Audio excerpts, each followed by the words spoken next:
সুপ্রিয় দর্শক, রাতের সংবাদে আপনাদের স্বাগতম। শুরুতে জানাবো সংবাদ শিরোনাম, পরে বিস্তারিত। শুরুতে জানাবো সালাউদ্দিনকে গডফাদার বলায় ক্ষুব্ধ কক্সবাজার বিএনপি, এনসিপিকে প্রকাশ্যে ক্ষমা চাওয়ার আহ্বান। আরও জানিয়ে দেব এনসিপির কেন্দ্রীয় নেতা আসিফ নেহালের বেপরোয়া রাজনীতি ও চাঁদাবাজির পোস্টমর্টেম। এবং সর্বশেষ জানিয়ে দেব গোপালগঞ্জে এনসিপি সমাবেশে বহিষ্কৃত এএসআই রঞ্জু ছিলেন ফায়ারিং স্কোয়াডে। এতক্ষণ শুনছিলেন সংবাদ শিরোনাম, এবারে বিস্তারিত প্রতিবেদনে। এদিকে সালাউদ্দিনকে গডফাদার বলায় ক্ষুব্ধ কক্সবাজার বিএনপি, এনসিপিকে প্রকাশ্যে ক্ষমা চাওয়ার আহ্বান।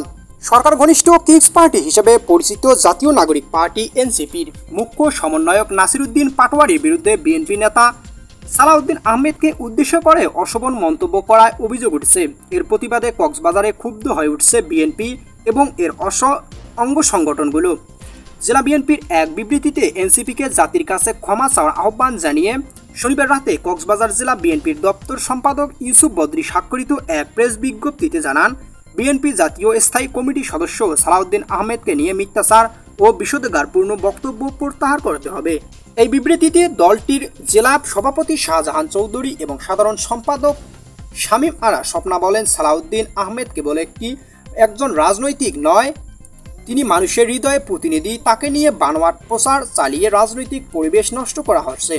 কক্সবাজার শহরে লালদিঘির পাড়ে এনসিপির এক পথসভায় নাসিরউদ্দিন বলেন, আগে নারায়ণগঞ্জে শামীম ওসমান ছিল, এখন কক্সবাজারের নব্য গডফাদার শিলং ডেকে এনেছে।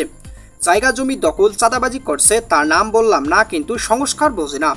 যদিও তিনি সরাসরি নাম উল্লেখ করেনি, কিন্তু বক্তব্যের প্রেক্ষাপটে স্পষ্ট হয় তার ইঙ্গিত ছিল সালাউদ্দিন আহমেদের দিকে। বক্তব্যটি সামাজিক যোগাযোগ মাধ্যমে ছড়িয়ে পড়ার বিএনপি ছাত্রদল, যুবদল, বিভিন্ন সংগঠনের নেতাকর্মী তীব্র নিন্দা প্রতিক্রিয়া জানান।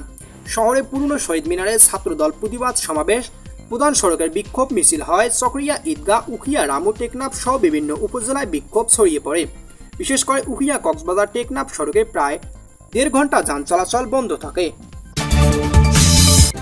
এদিকে এনসিপির কেন্দ্রীয় নেতা আসিফ নেহালের বেপরোয়া রাজনীতি ও চাঁদাবাজির পোস্টমর্টেম। উত্তরবঙ্গের প্রতিনিধি চাঁপাইনবাবগঞ্জ একসময় ছাত্রলীগের নেতাকর্মীদের ছায়ায় রাজনীতিতে পদার্পণ করে ক্ষমতায় পালাবদলে জাতীয় নাগরিক পার্টি এনসিপিতে গুরুত্বপূর্ণ পদ লাভ। এই পদ ধরেই চাঁপাইনবাবগঞ্জ আলোচিত মুখ হয়ে ওঠেন আসিফ নেহাল। ছাত্র রাজনীতি থেকে শুরু করে জেলা পর্যায়ে নিয়ন্ত্রণ, এমনকি কিশোর গ্যাং এবং সরকারি প্রতিষ্ঠান প্রভাব বিস্তারের অভিযোগ, সবকিছুই ঘিরে এখন বিস্তর আলোচনা এবং সমালোচনার ঝড় ওঠে। ছাত্রলীগ থেকে এনসিপি রাজনীতির রং বদল। ঢাকা বিশ্ববিদ্যালয়ে শিক্ষার্থী থাকাকালীন ছাত্রলীগের কেন্দ্রীয় নেতাদের সাথে ঘনিষ্ঠতা গড়ে তোলেন আসিফ নেহাল। সেই ঘনিষ্ঠতায় পুঁজি করে নিজেদের কেন্দ্রীয় আশীর্বাদ পুষ্ট দাবি করে চাঁপাইনবাবগঞ্জ পৌর ছাত্রলীগের সাংস্কৃতিক সম্পাদক পদ দখল করেন। একই সময়ে তার বড় বোন নওসাবা নাহরিন নেহা সদর উপজেলা যুবলীগের সাংস্কৃতিক সম্পাদক হওয়ার 2 ভাই বোন মিলে জেলা আওয়ামী লীগের রাজনীতিতে প্রভাবশালী হয়ে ওঠেন। তবে 5 আগস্ট আওয়ামী লীগ সরকার পতনের পর দৃশ্যপট পাল্টে যায়। ছাত্রলীগ যুবলীগ পদ আঁকড়ে থাকা আসিফ এবার যোগ দেন বৈষম্যবিরোধী ছাত্র আন্দোলনে। পুরনো ছাত্রনেতা পরিচয় এবং ঢাবির কোটা ব্যবহার করে নিজেকে প্রতিষ্ঠা করেন এনসিপির কেন্দ্রীয় কমিটিতে।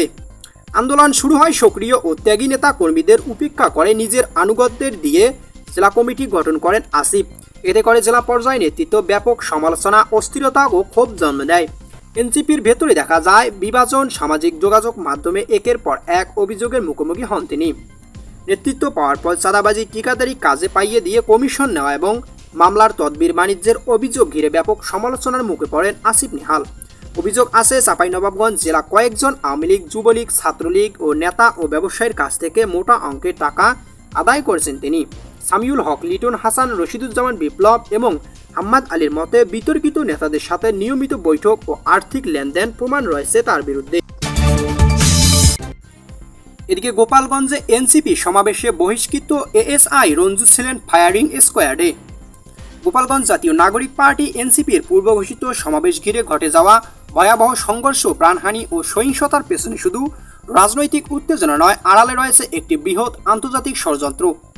বুধবার 16 জুলাই গোপালগঞ্জে এনসিপির সমাবেশ শেষ ফেরার পথে সাধারণ মানুষের প্রতিবাদে মুখে পড়ে এনসিপি নেতারা। মুহূর্তে উত্তেজনা ছড়িয়ে পড়ে, সংঘর্ষের রূপ নেয় পুলিশের সঙ্গে সাধারণ মানুষের।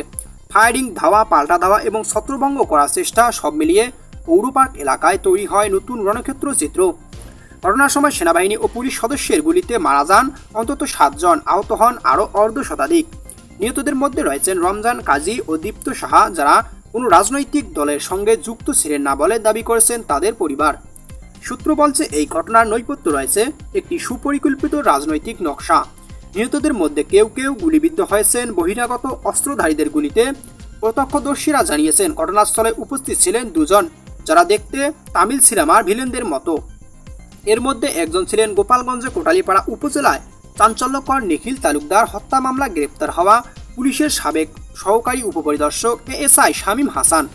হত্যার সময় আসামি প্রমাণিত হওয়ায় পরে তার চাকরি চলে যায়।